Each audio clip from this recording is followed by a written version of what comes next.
तो कैसे हैं आप सभी। आज का जो बेसिकली हमारा करंट अफेयर का वीडियो होगा, ये मंथली मैगजीन पे डिपेंड होगा। इसमें हम लोग जून से अक्टूबर तक का कवर करेंगे। तो हर एक मंथ का 2 वीडियो में कवर किया जाएगा, जिसमें 30-30 मिनट का होगा। तो चलिए हम लोग शुरू करते हैं बिना किसी देर के। ओके।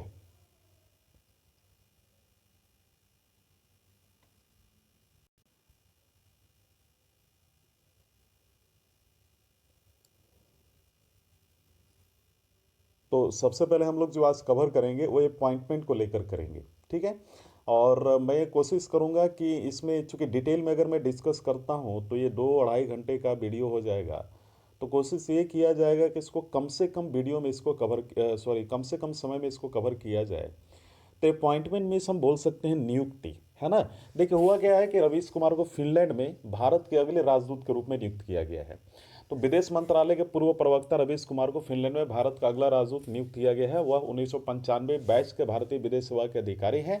कुमार ने जुलाई 2017 से अप्रैल 2020 तक मिनिस्ट्री ऑफ एक्सटर्नल अफेयर के प्रवक्ता के रूप में भी उन्होंने कार्य किया है। ठीक है। अब ये ध्यान देना है कि फिनलैंड में कुमार वानी राव की जगह लेंगे। ठीक है। अगला जो हमारा है वो क्या है, तो न्यूज़ है वो किसको लेकर, गायत्री आई कुमार को यूनाइटेड किंगडम में भारत के अगले उच्चायुक्त के रूप में नियुक्त किया गया है ना। तो इनको क्या है कि ये मतलब हम बोल सकते हैं कि इनकी नियुक्ति से पहले 1986 बैच के भारतीय विदेश सेवा अधिकारी बेल्जियम, लक्जमबर्ग और यूरोपीय संघ में भारतीय राजदूत के रूप में सेवारत थे। ठीक है। तो ये हम लोगों ने देखा। अच्छा, ये वह दिल्ली में मंत्रालय मुख्यालय में अमेरिकी डिवीजन में संयुक्त सचिव के रूप में भी कार्यरत थी। ठीक है। तो अगली जो हमारी है वो है अरुण सिंघल को लेकर। ठीक है। तो यहाँ इसमें न्यूज़ क्या है कि अरुण सिंघल को FSSAI के मुख्य कार्यकारी अधिकारी के रूप में नियुक्त किया गया है। तो मंत्रिमंडल की नियुक्ति समिति ने भारतीय खाद्य सुरक्षा और मानक प्राधिकरण यानी फूड सिक्योरिटी, जिसे हम बोल सकते हैं AI के नए मुख्य कार्यकारी अधिकारी के रूप में अरुण सिंघल को नियुक्ति की मंजूरी दी है ना। तो food safety and standard authority of India हम जिसे बोल सकते हैं। और इसके नियुक्ति से सिंघल स्वास्थ्य और परिवार कल्याण मंत्रालय या फिर विभाग के विशेष सचिव के रूप में भी कार्यरत थे और सेवारत थे। ठीक है। अगला है हमारा, जिनके बारे में PR जयशंकर के बारे में, इनके बारे में थोड़ी हम लोग जानते हैं। तो PR जयशंकर को IIFCL के प्रबंध निदेशक के रूप में जो है नियुक्त किया गया है। तो बैंक बोर्ड ब्यूरो ने PR जयशंकर को इंडिया इंफ्रास्ट्रक्चर फाइनेंस कंपनी का प्रबंध निदेशक नियुक्त किया गया है। वह नेशनल हाउसिंग बैंक में कार्यकारी निदेशक हैं। IIFCL में स्थिति 13 जून 2017 से खाली पड़ी थी वहाँ की जो पोस्ट है। ठीक है। तो बैंक बोर्ड ब्यूरो प्रख्यात पेशेवरों और अधिकारियों के लिए है जो पूर्णकालिक है। निदेशक के साथ साथ सार्वजनिक क्षेत्र के बैंकों और राज्यों के स्वामित्व वाले वित्तीय संस्थानों के गैर कार्यकारी अध्यक्षों की नियुक्ति के लिए सिफारिशें करता है।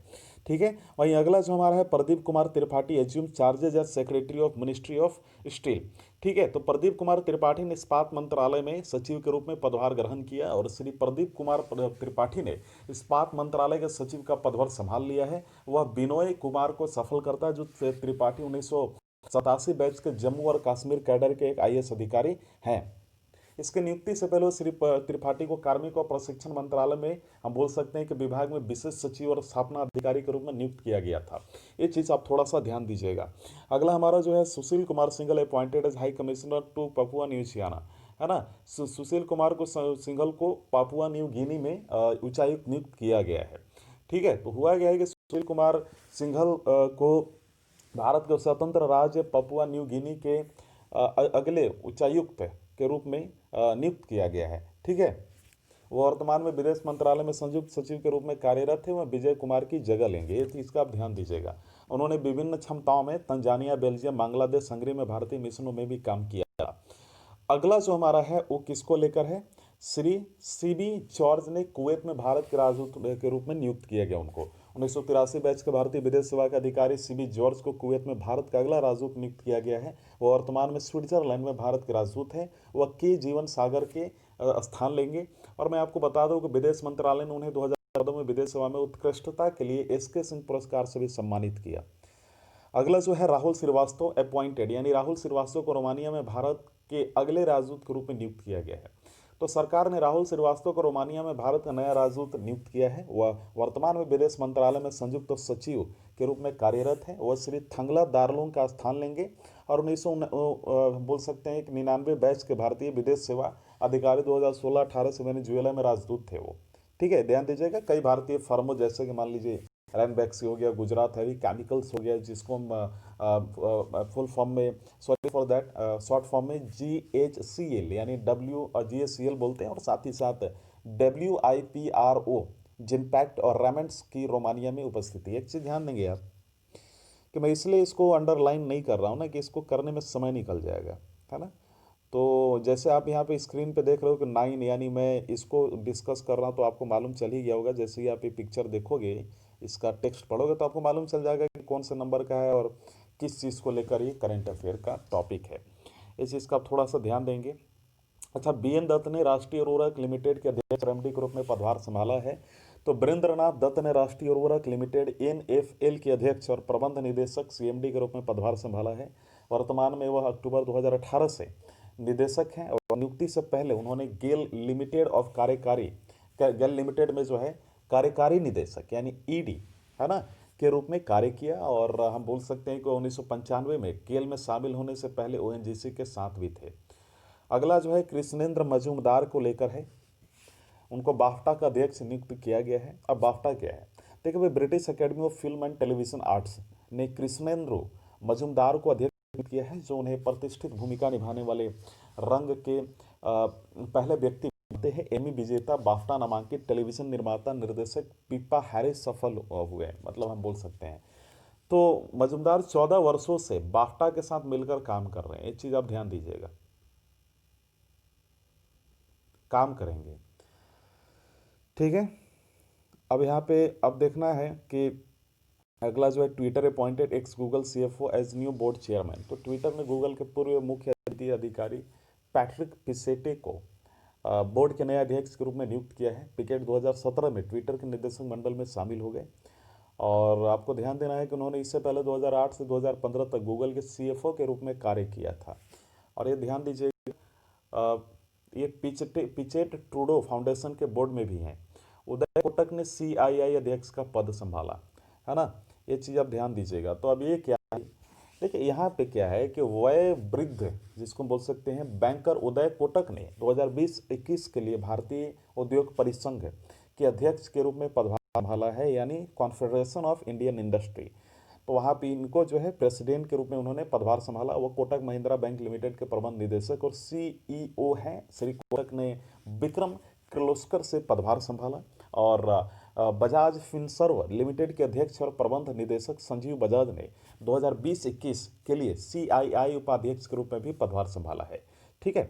अगला जो हमारा है, Brajendra Navneet appointed as India's new ambassador to WTO यानी वर्ल्ड ट्रेड ऑर्गेनाइजेशन, ठीक है। तो ब्रजेंद्र नवनीत जो हैं वो, उनको विश्व व्यापार संगठन में भारत का नया राजदूत नियुक्त किया गया। मंत्रिमंडल की नियुक्ति समिति ने वरिष्ठ IAS अधिकारी ब्रजेंद्र नवनीत को विश्व व्यापार संगठन में भारत का नया राजदूत नियुक्त किया है। वह भारत के स्थायी मिशन PMI में जेनेवा में WTO में तैनात होंगे, और PMI में JS दीपक के स्थान लेंगे। नवनीत 1919 बैच के तमिलनाडु कैडर के अधिकारी हैं।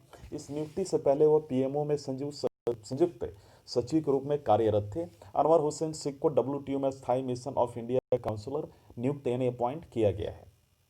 राजीव टोपनो को विश्व बैंक में वरिष्ठ सलाहकार के रूप में नियुक्त किया गया, आप देख सकते हैं। तो government has clear of senior IAS officer Rajiv Topno, यानी सरकार ने वरिष्ठ IAS अधिकारी राजीव टोपनो को विश्व बैंक में कार्यकारी निदेशक यानी ED के इकोनॉमिक हम बोल सकते हैं डायरेक्टर, जिसे आप एग्जीक्यूटिव डायरेक्टर बोल सकते हो, सॉरी फॉर दैट, कि वरिष्ठ सलाहकार के रूप में नियुक्त किया है। और गुजरात कैडर के 96 बैच के नौकरशाह हैं यानी सिविल सर्वेंट हैं, और वर्तमान में प्रधानमंत्री नरेंद्र मोदी के निजी सचिव के रूप में सेवारत हैं। सिमिलरली वरिष्ठ IAS अधिकारी रवि कोटा को वाशिंगटन स्थित भारतीय दूतावास में मंत्री आर्थिक के रूप में नियुक्त किया गया है ना। केंद्रीय सचिवालय सेवा CSS के अधिकारी लेखन ठक्कर को बीजिंग और चीन में भारतीय दूतावास में काउंसलर यानी आर्थिक बोल सकते हैं नियुक्त किया गया है, ठीक है। ये ध्यान दीजिएगा। और अगला जो हमारा मोनिका मेहता ने स्विट्जरलैंड में भारत का अगला राजदूत उनको जो है नियुक्त किया गया, ठीक है। आप देख सकते हो मोनिका कपिल मेहता वर्तमान में स्वीडन में भारत के राजदूत को स्विट्जरलैंड में भारत के अगले राजदूत के रूप में नियुक्त किया गया है। उसने सिडनी जॉर्ज का स्थान लिया है। मोनिका मेहता ने अतिरिक्त सचिव निदेशक पाकिस्तान निदेशक खाड़ी निदेशक बाहरी प्रचार उप प्रवक्ता निदेशक संयुक्त राष्ट्र कई पदों को संभाला है। वाइस एडमिरल विश्वजीत दास गुप्ता ने chief of staff eastern naval command के रूप में पदभार जो है उन्होंने ग्रहण किया, ये ध्यान दीजिएगा। तो अब यहाँ पे देखना है कि वाइस एडमिरल विश्वजीत दास गुप्ता ने chief of staff eastern naval command Visakhapatnam के रूप में पदभार ग्रहण किया। उन्होंने वाइस एडमिरल एस.एन. घोरमडे का स्थान लिया, जिन्हें एकीकृत मुख्यालय रक्षा मंत्रालय नौसेना और नई दिल्ली में नियंत्रक कार्मिक सेवा के रूप में स्थानांतरित किया गया है। अगला जो हमारा है, अनिल वल्लरू को गूगल क्लाउड इंडिया है ना के लिए वरिष्ठ निदेशक के रूप में नियुक्त किया गया, यानी सीनियर डायरेक्टर। तो गूगल क्लाउड ने अनिल वेल्लेरू को भारत में गूगल क्लाउड के वरिष्ठ निदेशक के रूप में नियुक्त किया। इस नियुक्ति से पहले उन्हें नेट ऐप में भारत और सार्क संचालन के अध्यक्ष के रूप में कार्य किया। अगला है शंभू एस कुमारनन को लेकर है, उनके बारे में हम लोग जानेंगे। तो शंभू एस कुमारनन ने फिलीपींस में भारत का अगला दूत उनको नियुक्त किया गया। 1995 बैच के भारतीय विदेश सेवा अधिकारी शंभू एस कुमारन को भी फिलीपींस में भारत के अगले राजदूत के रूप में नियुक्त किया गया है, और कुमारन वर्तमान में मोरक्को के साम्राज्य में भारत के राजदूत हैं, ये ध्यान दीजिए। और मैं आपको कुछ इंपॉर्टेंट बात बताना चाह रहा था, इस वजह से कुछ चीज़ें लिंक की गई है, मैंने यहाँ पे आप देख सकते हैं लिंक की गई है। तो लिंक्ड जो करंट अफेयर से स्टैटिक पोर्शन को लिंक किया गया उसको मैंने यहाँ पे नहीं मैं बोल रहा हूँ, ठीक है, क्योंकि इसमें थोड़ा समय लगेगा। यानी एक मंथ का करंट अफेयर कंप्लीट करने में 2-2.5 घंटा लग जाएगा, तो आपको समय को भी तो देखना है ना। जो मुख्य पॉइंट है उसको मैं कवर कर रहा हूँ, बाकी आपने तो पढ़ ही लिया है। चलिए अगला है केके वेणुगोपाल, आपको मालूम है अटॉर्नी जनरल ऑफ इंडिया के रूप में उनको नियुक्त किया गया है। तो केके वेणुगोपाल को एक और वर्ष के लिए भारत के अटॉर्नी जनरल के रूप में जारी रखने के लिए नियुक्त किया गया है। हुआ क्या है, उनका कार्यकाल 30 जून को समाप्त होने वाला था और उन्होंने 1 जुलाई 2017 को अटॉर्नी जनरल के रूप में पदभार संभाला और मुकुल रोहतगी के उत्तराधिकारी बने। तो भारत के लिए अटॉर्नी जनरल के रूप में सेवा देने वाले 15वें व्यक्ति हैं, और ये चीज़ आपको ध्यान देना है। UTI-MF ने इम्तियाजुर रहमान को पूर्णकालिक CEO नियुक्त किया है, ये ध्यान देंगे। तो UTIE यानी UTI म्यूचुअल फंड के बोर्ड ने इम्तियाजुर रहमान को मुख्य कार्यकारी अधिकारी नियुक्त किया है। अगस्त 2018 से कंपनी के कार्यकारी CEO के रूप में काम कर रहे थे, ये ध्यान दीजिएगा। उर्जित पटेल को NIPFP के अध्यक्ष के रूप में नियुक्त किया गया। भाई यहाँ पे समझना है कि भारतीय रिजर्व बैंक के पूर्व गवर्नर उर्जित पटेल को 4 साल की अवधि के लिए national institute of public finance and policy के अध्यक्ष के रूप में नियुक्त किया गया था। श्री पटेल ने निवर्तमान अध्यक्ष डॉक्टर विजय लक्ष्मण केलकर का स्थान किया है, एक चीज़ आप थोड़ा ध्यान दीजिएगा। निरकर प्रधान PRMI के प्रमुख रूप में शामिल हुए, ये ध्यान दीजिएगा, इनके बारे में भी न्यूज है। अभी क्या है देखिए, professional risk managers international association ने डॉक्टर निरकर प्रधान को अपने नए भारत कार्यकारी अधिकारी के रूप में नियुक्त किया है। प्रधान ने भारतीय स्टेट बैंक और हम बोल सकते हैं भारत यूरोप में जनरल है ना ग्रुप की टीमों का नेतृत्व किया है। अगला जो हमारा है काफ़ी इंपॉर्टेंट है, वो है टी रविशंकर को IFTAS के नए अध्यक्ष के रूप में नियुक्त किया गया। भारतीय रिजर्व बैंक के पूर्ण स्वामित्व वाली सहायक कंपनी IFTAS ने रविशंकर को अध्यक्ष और डॉक्टर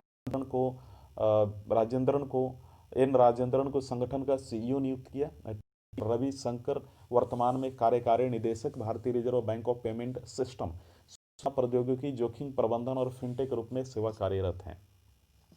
अगला जो हमारा है पुरस्कार से संबंधित न्यूज़ है, ऑफकोर्स उस बारे में हम लोग समझेंगे। तो वो क्या है, देखिए हुआ क्या है कि मेजर सुमन गवानी ने UN से मिलिट्री जेंडर एडवोकेट का अवार्ड जीता है। तो भारतीय सेना के मेजर सुमन गवानी, जिन्होंने 2019 में दक्षिण सूडान में संयुक्त राष्ट्र मिशन के साथ एक महिला शांति दूत के रूप में सेवा की, उनको प्रतिष्ठित संयुक्त राष्ट्र सैन्य gender advocate of the year award से सम्मानित किया गया है। और उन्हें यह पुरस्कार ब्राजील के नौसेना अधिकारी कमांडर कार्ला मोंटेiro डी कास्टोर अराजू के साथ मिला, यह ध्यान दीजिएगा। दक्षिण अफ्रीका के वैज्ञानिक क्वारेसा अब्दुल्ला करीम ने क्रिस्टोफर मरियक्स पुरस्कार जीता। अब ये क्या है भाई, तो दक्षिण अफ्रीका में centre for the AIDS programme of research की associate scientific director Quarraisha Abdool Karim को 2020 के लिए प्रतिष्ठित क्रिस्टोफ मैरिक पुरस्कार से सम्मानित किया गया। इंस्टीट्यूट डी फ्रांस जो पुरस्कार चलाता है, उन्होंने उसके काम की प्रशंसा की है, ये चीज़ आप थोड़ा सा ध्यान दीजिएगा। अगला जो सोशियो इकोनॉमी को लेकर है, तो इसमें क्या है कि पटना के socio economic and educational development society ने वर्ल्ड नो टोबैको डे यानी तंबाकू डे जैसे हम बोल सकते हैं 2020 अवार्ड जीता। तो हर साल वर्ल्ड हेल्थ ऑर्गेनाइजेशन तंबाकू नियंत्रण के क्षेत्र में अपनी उपलब्धियों के लिए 6 डब्ल्यूएचओ क्षेत्रों में प्रत्येक में व्यक्ति का या संगठनों का पहचानता है। यह मान्यता डब्ल्यूएचओ के महानिदेशक विशेष मान्यता पुरस्कार और world no tobacco day awards का रूप लेती है। पटना बिहार का socio economic and educational development society दक्षिण पूर्व एशिया क्षेत्र में पुरस्कार पाने वाले में से एक था, है ना। तो डब्ल्यूएचओ महानिदेशक विशेष पुरस्कार कंबोडिया हेल्थ कंबोडिया के कार्यकारी निदेशक डॉक्टर मॉम कॉन्ग को। जावेद अख्तर को रिचर्ड डॉकिंग्स पुरस्कार प्राप्त करने वाले पहले भारतीय बने। कवि गीतकार लेखक जावेद अख्तर रिचर्ड डॉकिंग पुरस्कार पाने वाले भारतीय बन गए। डॉकिंग्स पुरस्कार वैज्ञानिक सत्य, आलोचनात्मक सोच और मानव प्रगति और मानवतावादी मूल्यों को विज्ञान, छात्रवृत्ति, शिक्षा और मनोरंजन के क्षेत्र में या क्षेत्र से हर साल एक प्रतिष्ठित व्यक्ति को सम्मानित करता है। अगला जो है भारतीय अमेरिका मृदा को लेकर है। वैज्ञानिक रतन, जो मृदा वैज्ञानिक रतन लाल है, 2020 के विश्व खाद्य पुरस्कार के लिए नामित किया गया। हुआ कि प्रख्यात भारतीय अमेरिकी मृदा वैज्ञानिक रतन लाल को विश्व खाद्य पुरस्कार 2020 प्राप्तकर्ता के रूप में नामित किया गया। उन्हें प्राकृतिक संसाधनों के संरक्षण और जलवायु परिवर्तन को कम करने वाले खाद्य उत्पादन को बढ़ाने के लिए मिट्टी केंद्रित दृष्टिकोण विकसित करने मुख्य धारा में लाने के लिए सम्मानित किया गया है ना। भारत के मूल निवासी संयुक्त राज्य अमेरिका के नागरिक लाल ओहियो स्टेट यूनिवर्सिटी में मृदा विज्ञान के प्रतिष्ठित विश्वविद्यालय के प्रोफेसर और कार्बन प्रबंधन अनुक्रम केंद्र के संस्थापक निदेशक भी हैं। अगला जो है रंजीत कुमार, नासा का प्रतिष्ठित लोक सेवा पदक से सभी सम्मानित किया गया। भारतीय एरोस्पेस उद्यम में रंजीत कुमार को नासा के लिए उनके प्रशासन के लिए नासा विशिष्ट सेवा पदक से सम्मानित किया, है ना, ये ध्यान दीजिएगा। और नासा विशिष्ट लोक सेवा पदक नासा विशिष्ट सेवा के पदक का समान है, लेकिन गैर सरकारी कर्मियों को प्रदान किया जाता है। यह नासा का सर्वोच्च सम्मान है, जो उस समय सरकारी कर्मचारी नहीं थे जब सेवा की गई थी उनके द्वारा, उस समय उनको दिया गया था। अगला सिर्फ अंगद सिंह राणा ने एंड क्लीनर कप 2000 जिसे हम बोल सकते हैं 20 जीता। तो सिर्फ अंगद सिंह ने भारत में आयोजित न्यूजीलैंड की पहली वर्चुअल सेफ प्रतियोगिता quality and z culinary cup seafood challenge जीती। और सिर्फ वैभव भार्गव ने क्वालिटी जेड कुलिनरी मैप या कप मटन लैम चैलेंज जीता। ये चीज ध्यान दीजिएगा। हैदराबाद के Deccan development society Monaco foundation पुरस्कार जीता। हैदराबाद स्थित डेक्कन डेवलपमेंट सोसाइटी ने मोनाको फाउंडेशन अवार्ड के राजकुमार अल्बर्ट द्वितीय को वर्ष 2020 के लिए दुनिया के सबसे प्रतिष्ठित पर्यावरण पुरस्कार में से एक जीता है। और 40,000 यूरो का पुरस्कार का सम्मान इनको दिया गया। डीडीएस महिलाओं को अपमानित भूमि को पुनर्वास जैव विविधता को बढ़ावा देने के लिए दी जाती है। अगला जो है हम लोग देखेंगे Amartya Sen to be awarded the 2020 peace prize of German book trade. तो अमर्त्य सेन को जर्मन बुक ट्रेड के 2020 के शांति पुरस्कार से सम्मानित किया जाएगा। नोबेल पुरस्कार विजेता अर्थशास्त्री दार्शनिक अमर्त्य सेन ने जर्मन बुक ट्रेड 2020 का प्रतिष्ठित शांति पुरस्कार जीता है। उन्हें शिक्षा और स्वास्थ्य सेवा में सामाजिक असमानता के बारे में सवालों के जवाब के लिए शांति पुरस्कार दिया गया है ना। तो जर्मन बुक ट्रेड के शांति पुरस्कार को 1950 से प्रतिवर्ष प्रदान किया जाता है। यह पुरस्कार 25,000 यूरो से 28,000 यूरो नगद पुरस्कार देता है। लोक कलाकार गुलाबाई संगम मनेरकर को आजीवन सम्मान पाने के लिए यहाँ पे कुछ उनके लिए न्यूज आया है। देखिए, महाराष्ट्र सरकार ने लोक कलाकार गुलाबाई संगम नेरकर को विठबाई नारायणोकर आजीवन उपलब्धि पुरस्कार से सम्मानित करने की घोषणा की। संगीताचार्य अन्ना साहब Kirloskar musical theatre life time achievement award अनुभवी थिएटर अभिनेत्री गायिका मधुवंती दांडेकर को प्रदान किया जाएगा। अगली जो है वो है पुस्तकों से रिलेटेड यानी बुक से रिलेटेड। तो INB मंत्री सरकार को 2.0 को जो दूसरी इनकी कार्यकाल है उसमें 1 वर्ष पूरा होने पर ई बुकलेट जारी किया। क्या है? सूचना और प्रसारण मंत्रालय यानी ब्रॉडकास्टिंग ने एक e booklet 1 year of Modi 2.0 towards a self reliant India जारी की है। उस बुक का नाम है।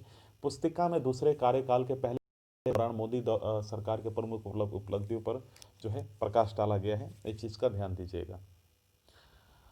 अगला जो है वो है इंडियन राइटर कृतिका पांडे को उन्हें राष्ट्रमंडल लघु कथा पुरस्कार में एशिया के लिए क्षेत्रीय पुरस्कार जीता। भारतीय लेखक कृतिका पांडे ने कॉमनवेल्थ शॉर्ट स्टोरी प्राइज के 2020 में एशिया के लिए सर्वश्रेष्ठ अप्रकाशित लघु के लिए क्षेत्रीय पुरस्कार जीता। उन्होंने the great Indian T and snacks के लिए प्रतिष्ठित सम्मान जीता है।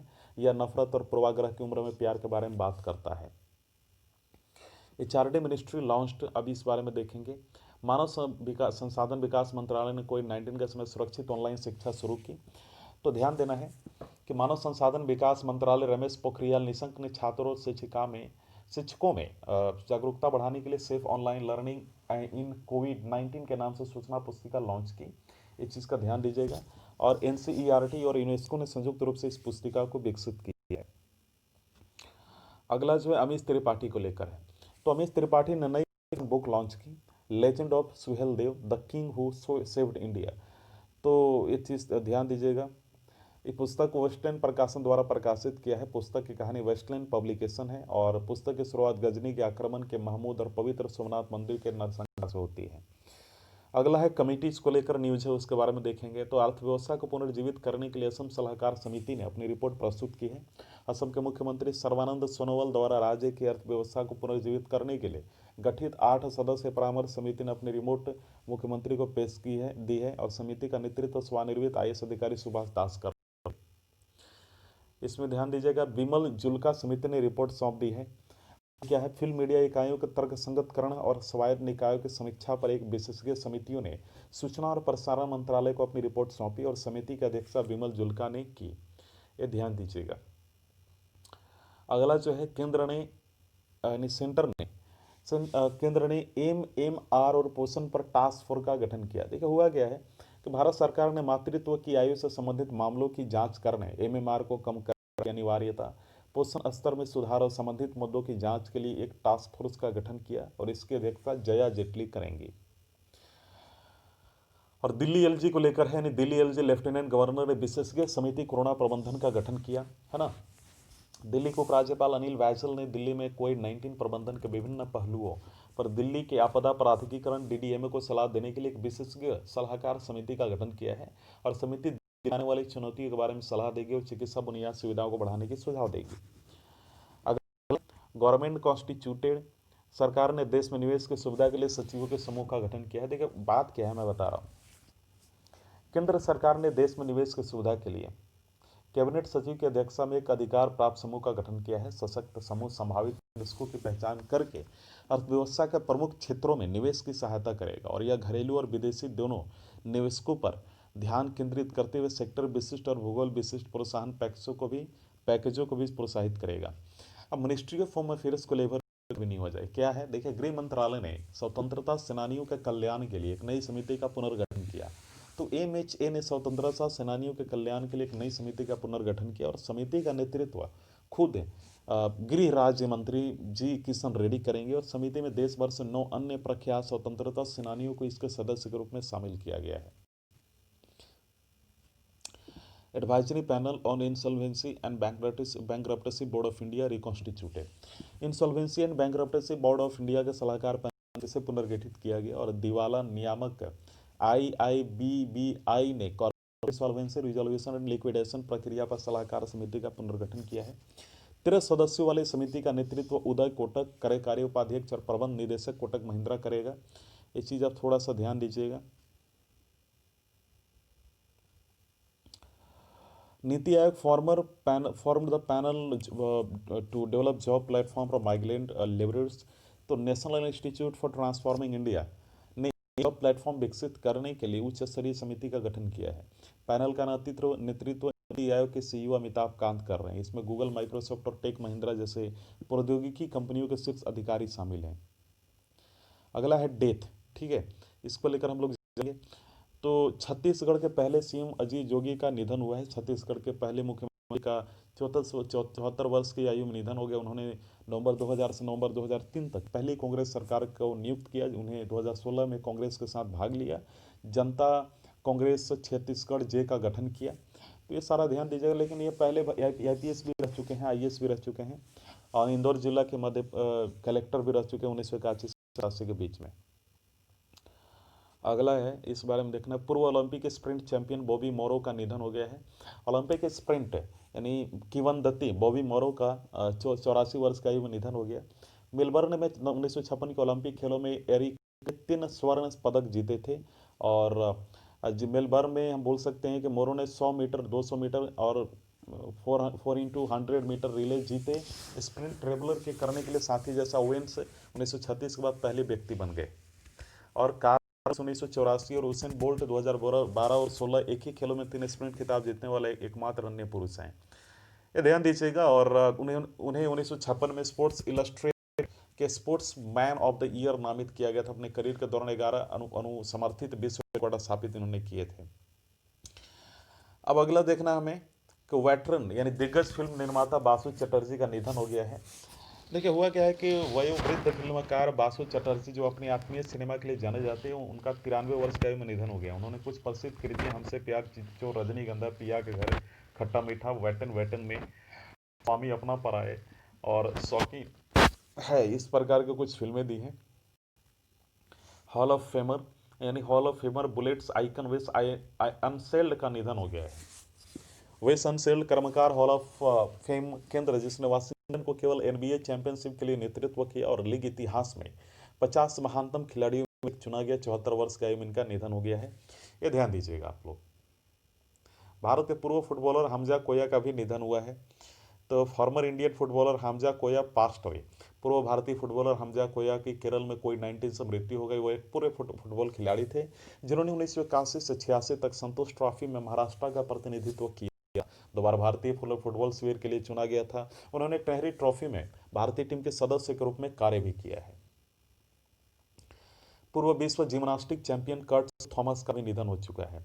तो विश्व चैंपियनशिप का स्वर्ण पदक जीतने वाले अमेरिकी पूर्व जिम्नास्ट कर्ट थॉमस का निधन। उन्होंने 1979 में 5 विश्व चैंपियनशिप व्यक्तिगत पदक जीते थे। वह इंडियाना स्टेट यूनिवर्सिटी में 5 बार एनसीएए चैंपियन थे। उन्होंने 6 व्यक्तिगत घटनाओं और अपने व्यक्तिगत विजय में अपने युगों के आधार पर चौथरफा स्टैंडिंग में 6ठा स्थान हासिल किया।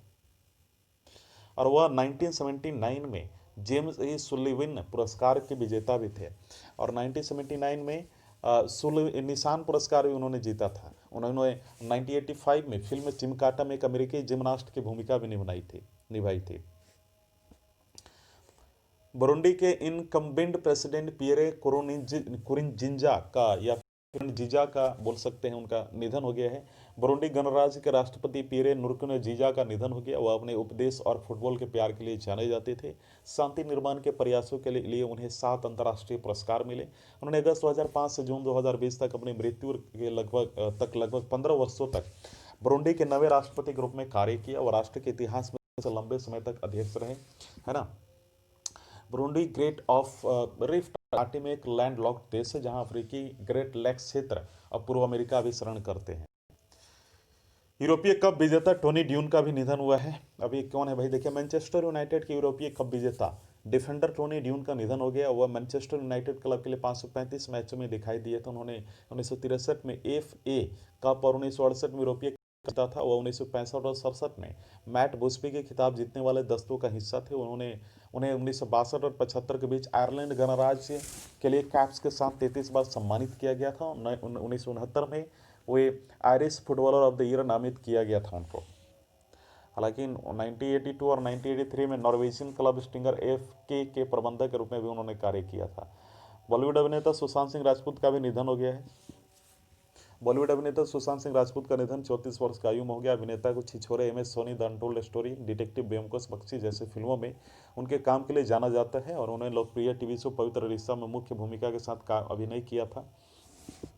राजपूत ने 2013 में अभिषेक कपूर की काय पोची से बॉलीवुड में अपनी शुरुआत की थी। उन्हें कि भारतीय क्रिकेट टीम के पूर्व कप्तान महेंद्र सिंह धोनी के रूप में उनकी भूमिका के लिए जाना जाता है। न्यूजीलैंड के पूर्व क्रिकेटर मैट पुवर का निधन हो गया। न्यूजीलैंड के पूर्व टेस्ट क्रिकेटर मैट पुवर का 90 वर्ष की आयु में निधन हो गया। उन्हें 1955 में बेंगलोर में एक मैच के दौरान एक आवारा कुत्ते को पकड़ने और बाद में 12 एंटी रेबीज इंजेक्शन के लिए याद किया जाता है। पुवर ने 1953 में 1956 के बीच इन दोनों ईयर्स के बीच 14 टेस्ट मैच खेले, जिसमें 2 महान बल्लेबाज बर्ट सुकिल्फ और जॉन रीड शामिल थे। उन्होंने 15.43 के औसत से 355 रन बनाए और 1953 में दक्षिण अफ्रीका के खिलाफ उनका उच्चतम टेस्ट स्कोर 45 रन था। महावीर चक्र awardee lieutenant general Rajmohan Bohra की भी मृत्यु हो गई है। तो महावीर चक्र पुरस्कार विजेता लेफ्टिनेंट कर्नल पुनः राजमोहन बोहरा का 88 वर्ष की आयु में निधन हो गया। वो 1971 के युद्ध के नायक थे। उन्हें 1972 में प्रतिष्ठित महावीर चक्र यानी MVC पुरस्कार मिला था। उन्होंने 1971 के भारत पाक युद्ध के दौरान सक्करगढ़ सेक्टर में कोलिन हॉडसन के घोड़े की कमान संभाली थी। महावीर चक्र देश का दूसरा सर्वोच्च वीरता पुरस्कार है। यह दुश्मन की उपस्थिति में विशिष्ट वीरता के कृत्यों के लिए सम्मानित किया जाता है, चाहे वो जमीन पर हो या समुद्र में या हवा में। Senior journalist freedom fighter Dinu Randive passed, है ना, तो इनकी मृत्यु हो गई है। वरिष्ठ पत्रकार महाराष्ट्र के स्वतंत्रता सेनानी दीनू रांडेव का 95 वर्ष की आयु में निधन हो गया। श्री रणदीवे ने, है ना, महाराष्ट्र राज्य को समयक महाराष्ट्र आंदोलन कहा जाता है, उन्होंने गोवा मुक्ति आंदोलन में भी भाग लिया है। और मिस्टर रेड्नी ने 1956 में अपनी पत्रकारिता की शुरुआत की। अगला जो है वेटरन अर्थशास्त्री बीपीआर विठल बारू का निधन हो गया है। अब और ये क्या है कि देखिए, ये सेवानिवृत्त आईएएस अधिकारी बीपीआर विठल बारू का 93 वर्ष का निधन हो गया। उन्हें सार्वजनिक वित्त में सुधारों का अग्रणी माना जाता है, और यानी हम बोल सकते हैं सामाजिक और यानी सोशल एंड फाइनेंस के सेक्टर में। वह 1950 बैच के आईएएस अधिकारी थे। वह केरल सरकार के व्यय आयोग के अध्यक्ष भी थे, है ना, फाइनेंस कमीशन के। उन्होंने आर्थिक और सामाजिक अध्ययन केंद्र हैदराबाद की स्थापना की है। सामाजिक कार्यकर्ता और एक्टिविस्ट विद्याबेन शाह भी उनकी वो गुजर चुकी हैं। प्रसिद्ध भारतीय सामाजिक कार्यकर्ता विद्याबेन शाह का 98 वर्ष की आयु में निधन हो गया। वह बच्चों, महिलाओं और बुजुर्गों के साथ अपने काम के लिए जानी जाती हैं, है ना। तो भारत सरकार द्वारा उनको 1986 में राष्ट्रीय पुरस्कार से सम्मानित भी किया गया है। 1940 के दशक में विद्याबेन शाह ने राजकोट में भारत के पहले बाल भवन की स्थापना की। वो 1970 के दशक में नई दिल्ली नगर पालिका परिषद के पहले गैर आधिकारिक प्रमुख भी थे।